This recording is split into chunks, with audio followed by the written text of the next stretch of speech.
Hello students, welcome to रोशन की class YouTube channel. दोस्तों, आप सभी का आज की संस्कृत की पाठ्य योजना की वीडियो में एक बार फिर से बहुत बहुत स्वागत है। आज की संस्कृत विषय की पाठ्य योजना में हम यहाँ पे देखने वाले हैं कक्षा 7 के लिए यहाँ पे लेसन प्लान।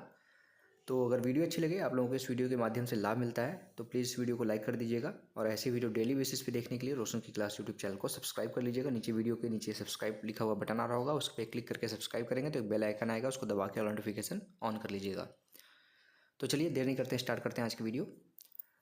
जिस भी पेज से आप लेसन प्लान बनाना स्टार्ट करते हैं, आप सभी को मैं हर बार बताता हूँ, उसके बीचों बीच पहले पेज पे इस तरीके से पाठ्य योजना संख्या लिखनी होती है।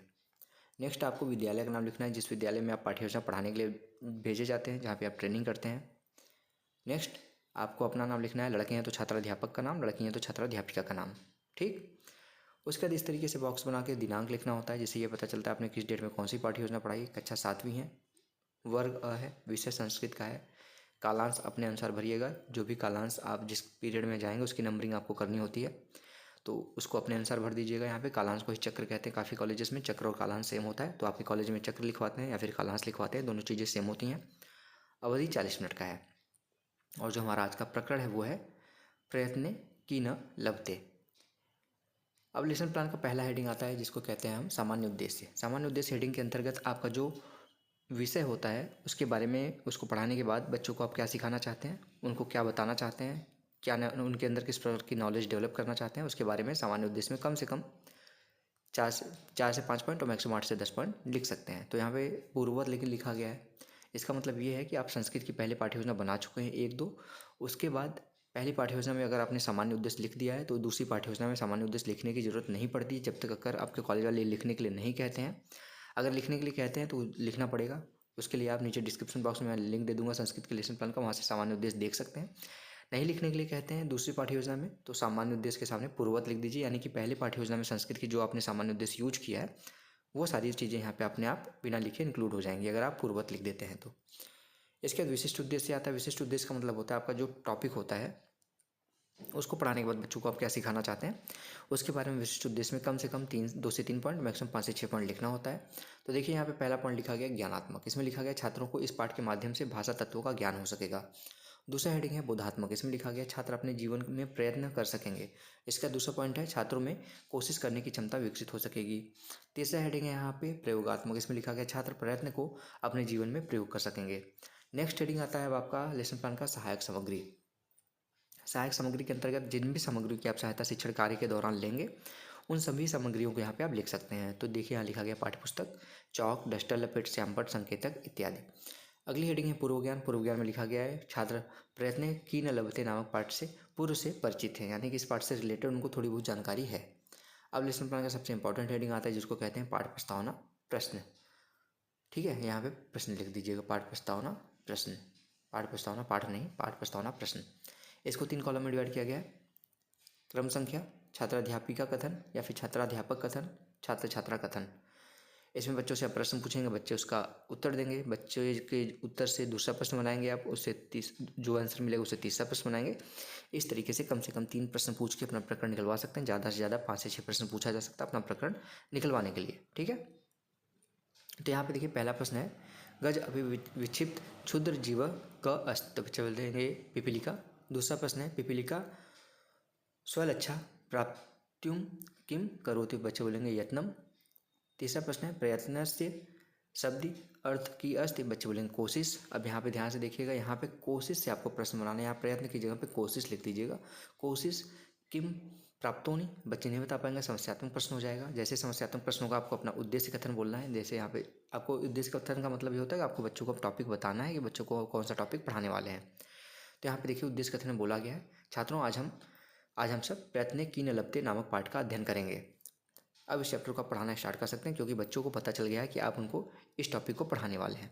तो यहाँ पे देखिए सबसे पहले आपको लिखना है आदर्श पाठ प्रस्तुतिकरण। उसको यहाँ पे 4 कॉलम में डिवाइड किया गया है। क्रम संख्या, एफ शिक्षण बिंदु, छात्र अध्यापक कथन या क्रिया, छात्र कथन क्रिया।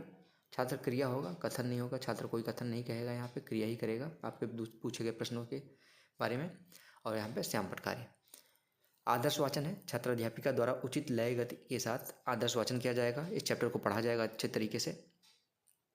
उसके बाद संकेत है, संकेत का मतलब है उस चैप्टर का, जो चैप्टर आप पढ़ा रहे हैं बुक से, उसका पहले पैरे का थोड़ा सा 1-2 पॉइंट लिख दीजिए, डैश डैश डैश डैश करके लास्ट का पॉइंट उस पैरे का लिख दीजिए। यहाँ पे देखिए लिखा गया है सुधा चंद्रन महोदया डैश डैश डैश डैश कीर्ति राजदे।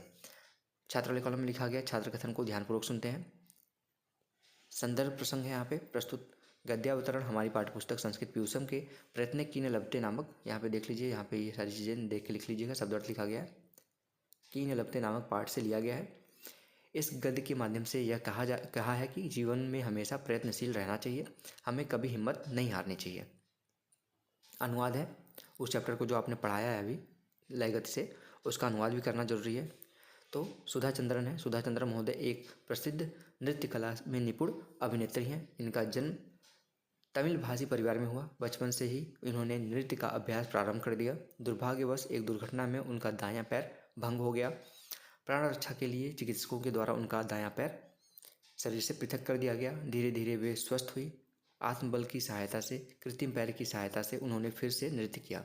अब नृत्य करने और अभिनय के में उनकी कीर्ति फैल रही है। उन्होंने हार नहीं माना, पैर कटने के बाद भी उन्होंने अपने कार्य को जारी रखा।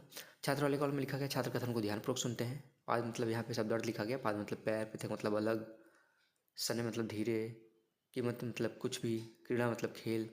अब बोध प्रश्न आता है यहाँ पे। बोध प्रश्न देखिए पूछा गया यहाँ पे, सुधा चंद्र महोदया जन्म कस्मिन परिवार, या बहुत बच्चे बोलेंगे तमिल भाषी परिवार है। दूसरा प्रश्न है कस्या कलाया सा अपूर्वा प्रतिमा प्राप्तपति, बच्चे बोलेंगे नृत्य कलाया। आगे है दूसरा पैरा पढ़ेंगे आप, संकेत उसका भी इसी तरीके से, भारतीय क्रिकेट क्रीड़ा डैश डैश डैश च विभूषित, इसके बारे में अनुवाद करेंगे। भगवान सुब्रमण्यम चंद्रशेखर भारतीय क्रिकेट खेल में स्पिन इस कला के जादूगर भागवत चंद्रशेखर को कौन नहीं जानता है। इनका जन्म कर्नाटक राज्य के मैसूर नगर में 17 मई सन 1945 ईस्वी में हुआ। बचपन में ही चंद्रशेखर पोलियो रोग से ग्रसित हो गए, जिसके कारण दाहिने पैर की कलाई अत्यंत प्रभावित हुई, किंतु आत्मबल की सहायता से क्रिकेट की स्पर्धा में गेंदबाजी में उस प्रकार के से कुशल हुए जिससे क्रिकेट खेल जगत में वे स्पिन कला के अद्वितीय हो गए। चंद्रशेखर ने 58 टेस्ट प्रतिस्पर्धा में 242 विकेट लिए।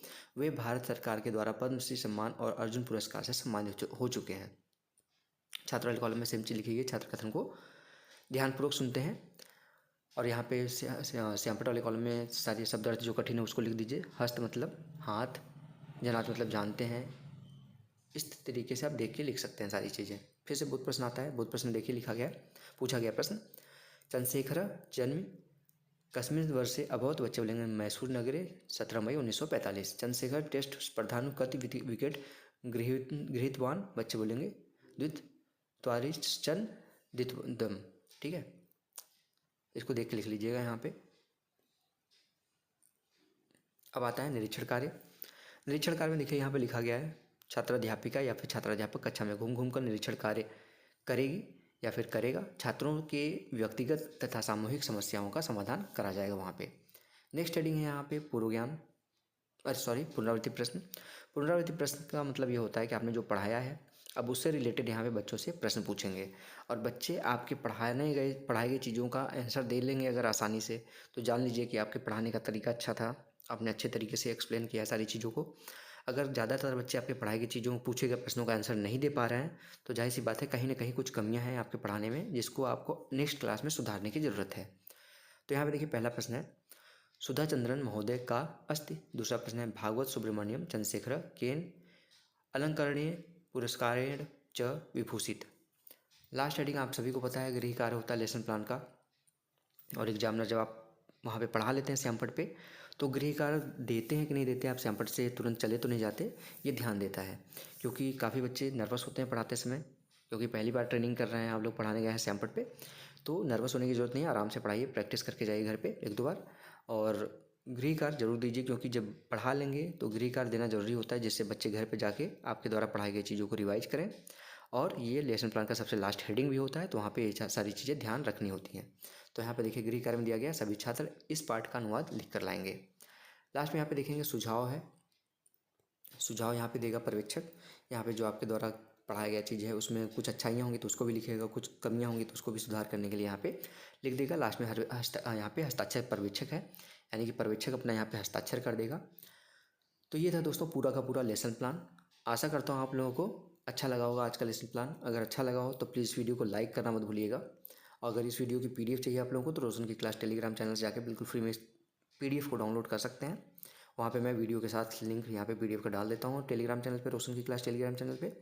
अगर वीडियो अच्छी लगे तो वीडियो को जरूर लाइक करिएगा और ऐसी वीडियो डेली बेसिस पे देखने के लिए रोशन की क्लास यूट्यूब चैनल को सब्सक्राइब कर लीजिए। साथ ही साथ बेल आइकन जरूर दबा के रखिए, जिससे मैं आप लोगों की हेल्प के लिए यहाँ पे कोई वीडियो बनाता हूँ तो उसके बारे में आपको बिल्कुल फ्री में पता चलता रहे।